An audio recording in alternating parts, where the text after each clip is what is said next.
All right. Thank you to those of you that made it out at 10 a.m. I don't think there's many people at a crypto conference to do that, but here we are. I'm Dan. For those of you that don't know me, I've been in this space for about 8-10 years now. I led all protocol engineering at Consensus for 4 years. So we built ETH1, we built ETH2.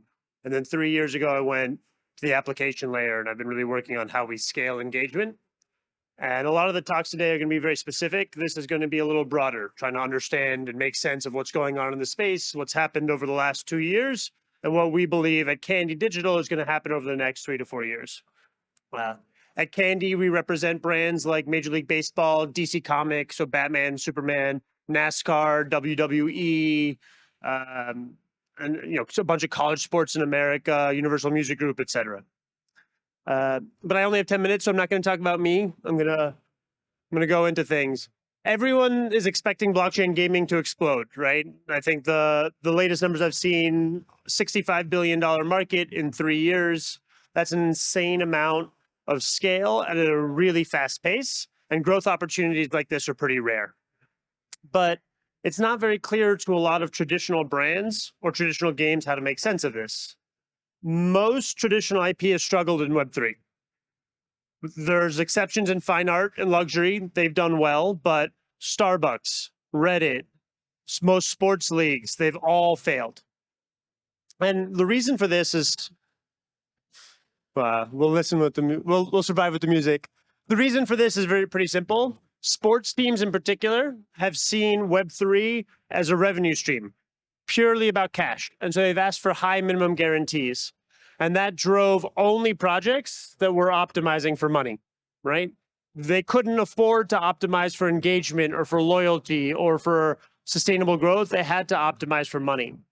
In the height of 2022, we saw minimum guarantees that were $20 million a year, $30 million a year being floated around and fairly regular. Those are insane numbers for our industry. And the result was a lot of failed projects or projects that never even launched. I think Formula One's alpha time was the first project that went dark. It survived for 1 year, and then Animoca walked away. The Premier League has never done its own NFT drops as it planned. They canceled their projects. And the ones that are successful have been focusing on very speculative use cases, mostly around sort of versions of gambling. Nothing wrong with that. I have nothing against that, but like So Rare, NBA Top Shot, DraftKings, these aren't targeted at sports fans. They're targeted more at crypto fans that are thinking about how to make money, how to flip, how to speculate. The other ones that have been successful are really freaking small. They're like 5,000 people, 3,000 people, hugely engaged audiences, really love the sports teams or the franchises, but that also doesn't work for large IP. A large IP needs things that are in the order of hundreds of thousands of people, millions of people. And this is true not just in sports. This has been true against every traditional IP entering the Web3 space, right? I don't know how many of you remember the Star Trek drop or the Matrix drop or some of these things that didn't really gain traction. In my opinion, and I think I have 3 more minutes, so we'll go quickly. Gaming is the obvious answer, right? And this is how we really scale Web3 gaming and how traditional IP can successfully enter the space. So any solution that leads to traditional IP adopting Web3 at scale needs to engage their core fans. It cannot be targeted at the speculators or people to make money. That's a different use case. It's fine, it's great, but it's not going to drive things at scale. And so why will people care about Web3 games? At the end of the day, the data is pretty clear. People love owning shit. It's very different to own a record versus to stream a record. You know, you care about it, you're more passionate, you show it off to your friends. And that's the behavior that we need to instill in every person on this planet. And we need to offer to soccer fans, to Benfica fans, to Arsenal fans, to Man City fans, to everyone around the world, because there's a deep desire for ownership, a psychological desire, and a distrust of the rental economy. People want to own the stories they care about. They want to own parts of the teams they care about. This is actually a sentence from a slide I presented 7 years ago. That psychological need has stayed the same.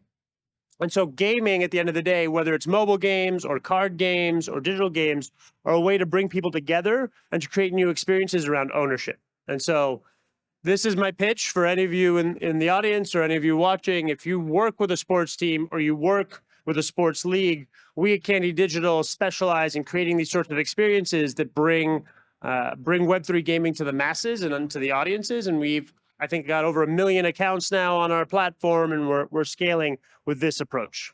So hopefully, as you think about Web3 gaming, there's the Web3 native approach, net new IP or focusing on the speculation. Super valid, super exciting, and some of the biggest things are going to come out of that. But if you want to bring traditional IP and traditional fans in, you need to figure out a way to give them ownership of the core stories. And in my opinion, that's how we scale everything we're doing.